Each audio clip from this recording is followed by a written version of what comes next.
I figured it might be worth a try. I read the journals. I haven't read a word about E1101. Where'd you get it, Billy? You know I can call Yale in a second. Damn it, Sam, I want to save these people same as you. I'm using everything in the arsenal. We have to work together, Sam. Are we? Are we what? Are we working together, sir?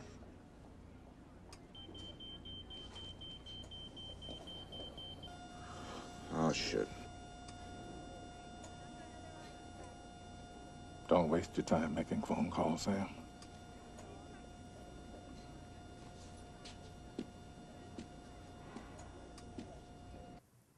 So Cook, in his exciting book and film, told the truth about the CIA's release of this microbe. You hear me, don't you, guys? I'll say it one last time. These people that you're gonna bomb are not the enemy. We can kill the virus without killing these people, and I swear to you on my soul that the President of the United States does not have the facts. He does not know that we have a serum that is working. Do you really think he wants to blow up the town? Oh, Christ, guys, if you think I'm lying, drop the bomb. If you think I'm crazy, drop the bomb. But don't drop the bomb just because you're following orders. What you haven't been told is that your superiors have another agenda. Don't you understand that right below you in Cedar Creek, there's a biological weapon that they've been manufacturing illegally for the last 30 years? Hey, I guarantee you that the disease is spread beyond the perimeters of this town. People, we're in a state of national emergency. But the biggest bestseller, The Hot Zone, by author Richard Preston, was different. Extremely dishonest.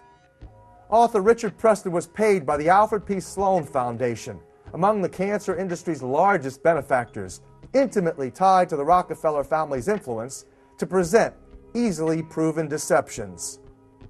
Preston reported that Ebola emerged from bat guano at the bottom of a deep, dark cave in southern Sudan.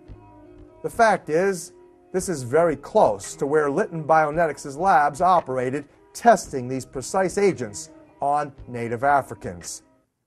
Here, for close examination, is the exact experiment administered by Litton Bionetics in 1965 and ending in 1970, precisely timed for the first Marburg virus outbreak.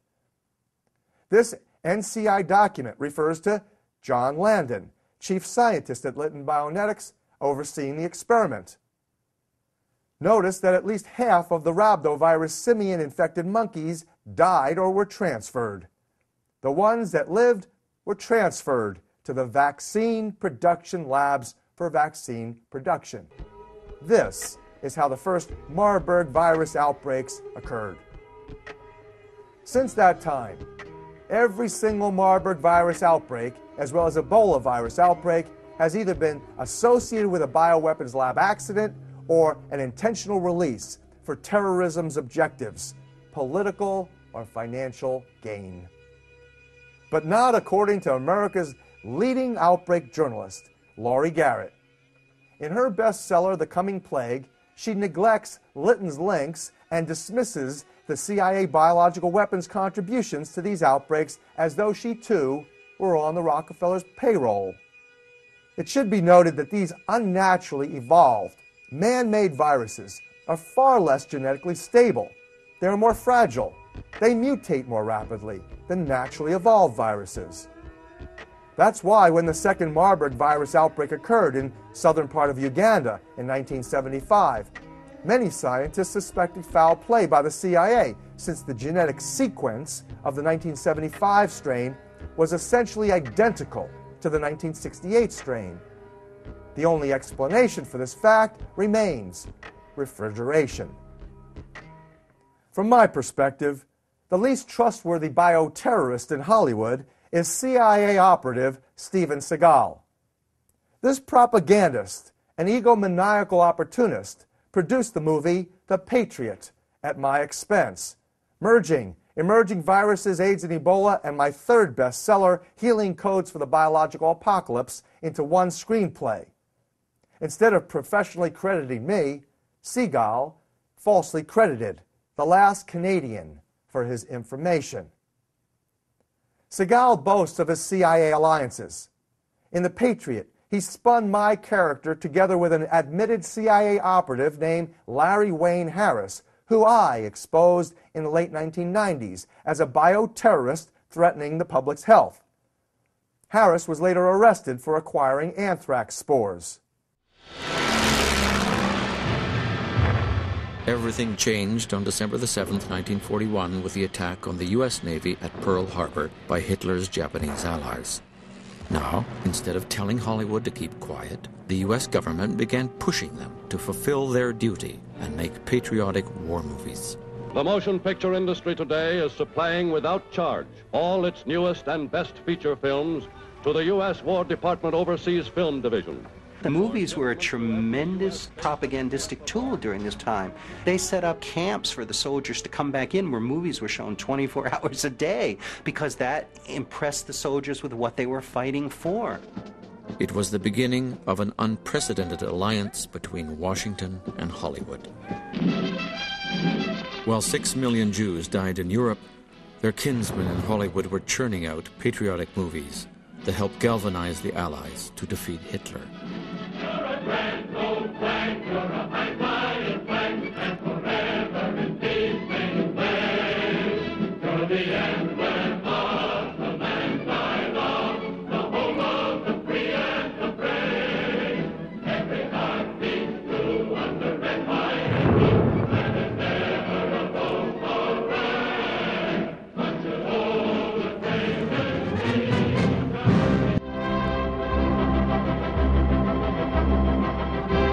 Calling the House Un-American Activities Committee to order, Chairman J. Parnell Thomas of New Jersey opens an inquiry into possible communist penetration of the Hollywood film industry. The committee is seeking to determine if Red Party members have reached the screen with subversive propaganda. To the mogul's surprise, powerful men in Washington saw Hollywood's patriotism as nothing more than thinly disguised communism. Now, at the height of their success, the Hollywood Jews watched their dream fall apart. The question of communism is in no way related to this inquiry, which is an attempt to get control of the screen and to invade the basic rights of American citizens. Mr. Chairman. Historically denied to any committee of this sort.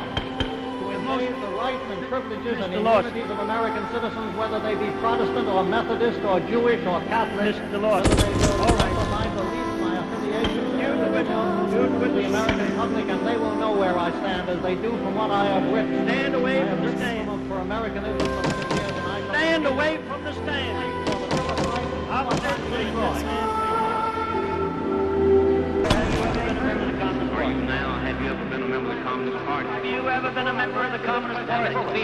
Your purpose is to use this to disrupt the motion picture industry, to invade the right not only of me, but of the producers, to their thoughts, to their opinions, and this I will not permit. No.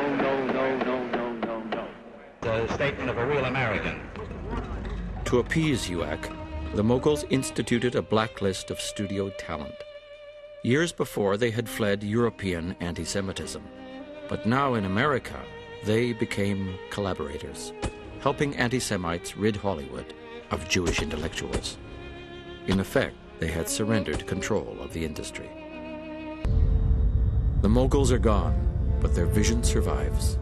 The America of Edison and Rankin has given way to an alien ideology. It isn't the communism or Judaism that the Gentile elite once feared.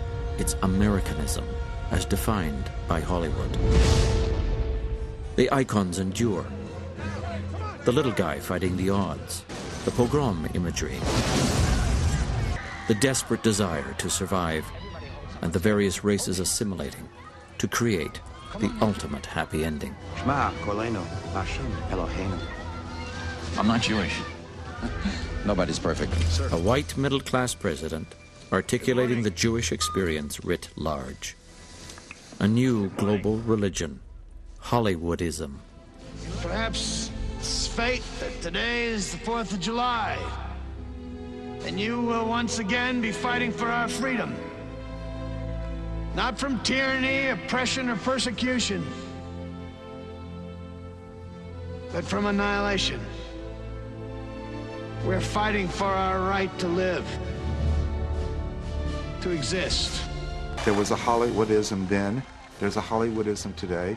I would go further and say it is what is the ruling ideology of our culture.